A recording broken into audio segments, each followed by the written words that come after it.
Hi, my name is Lenda Cruz, and I'm going to explore the very popular movement of street photography. I'm posing the question whether street photography is art, photojournalism, or intrusion into the lives of unwilling and unconsenting subjects. The questions I want to look at are these two.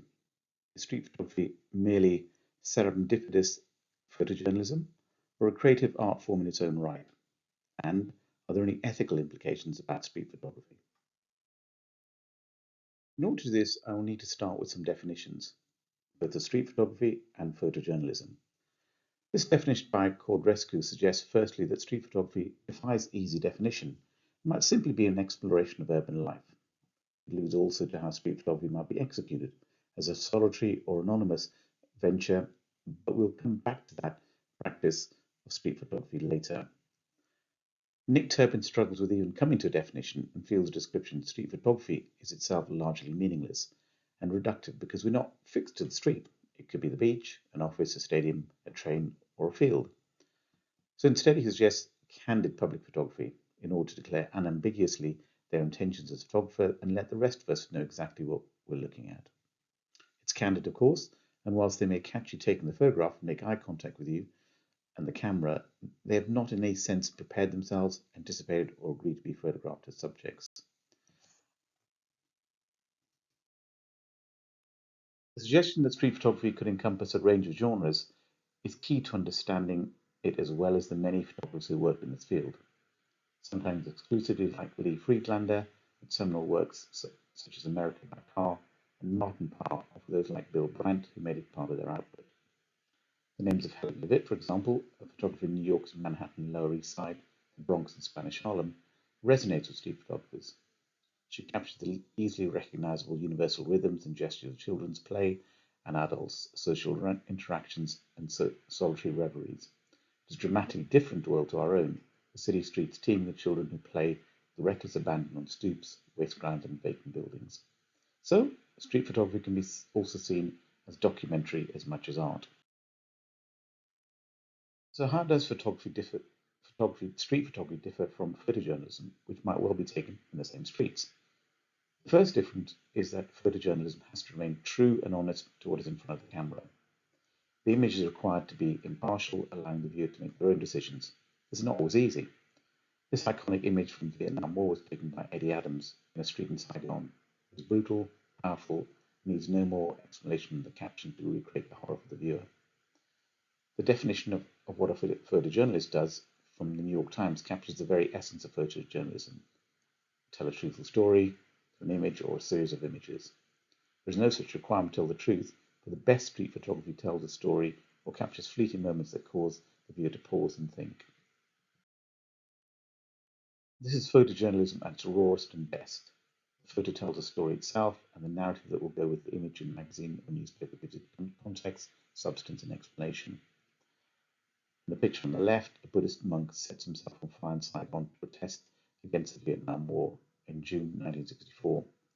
More troubling is the people hurrying by almost ignorant and oblivious to this powerful protest and self-sacrifice. One also has to pause and wonder about the role of the photographer in scenes such as this. The onlooker who records us for the world, or someone who has a responsibility to intervene, perhaps. There is no reason for Don McCullum to intervene. The damage is already done on the right-hand side picture. The point about photojournalism is that it needs context and explanation.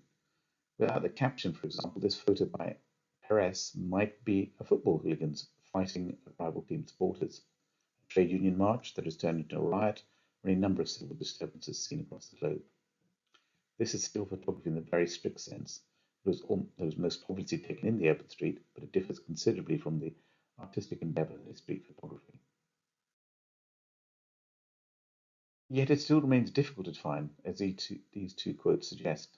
Nilsson believed that street photography is purely photographic, whilst Blumenkrantz proposed that it's elastic and incorporate many other photographic genres into it, notably environmental portrait, but also still life. Serendipity and some planning does go into street photography. Scouting a good location and waiting for events to unfold in front of you has much in common with photojournalism. But the difference is the intent, the why as much as the how. The why in photojournalism is seeking the truth, telling a story, or helping illustrate a news story. My own personal view is that street photography is a creative art form in its own right, about shining a light on the world simply because the world is there, to capture its fleeting associations, facial expressions, discordant and unharmonious juxtapositions, to prompt a smile, a thought, or insight from the viewer. One of the prime concerns of any ethical examination of photography is the issue of autonomy, the right of the subject to require permission to be sought before an image is taken, and the right also to decide whether that image of them should be retained. Street photography, of course, has that intentional lack of consent from the subject in common with photojournalism. The purpose is to avoid the potential artifice of the subject posing, stepping out of character, and therefore out of the realm and context of what they are doing or thinking at the time the street photographer wants to capture them. Susan Sontag's view might seem a bit extreme to some, likening a camera to a gun, a murder weapon, but many people today, especially young people, would object to having their photograph taken randomly in the street, or bar, or restaurant, and would probably be unlikely to be convinced by the rationalization of it as being art. There's something potentially quite seedy and underhand about this, which is what Susan Sontag is reflecting. So, despite the ethics concerned and the potential violation of someone's right to privacy in the UK, anyone is legally entitled to take photographs of anything they want to in a public place. Whereas actually public can sometimes be difficult to establish, like shopping malls, which are privately owned, for example. So, whilst it might be legal to take a photograph of a stranger lying drunk in a public street, where that person can be identified, most consider it to be unethical to take the photograph of someone in such a vulnerable position, particularly if that image was subsequently published or put into the public domain via social media. There may be serious reputational issues for that person in relation to his job or indeed his health, if, for example, he's a recovering alcoholic. So, in conclusion, street photography encompasses a range of genres, but is characterized by candid, unposed images of people and their environment. It is developed out of the genre of photojournalism and portraiture, but is distinct from them in not needing to be truthful.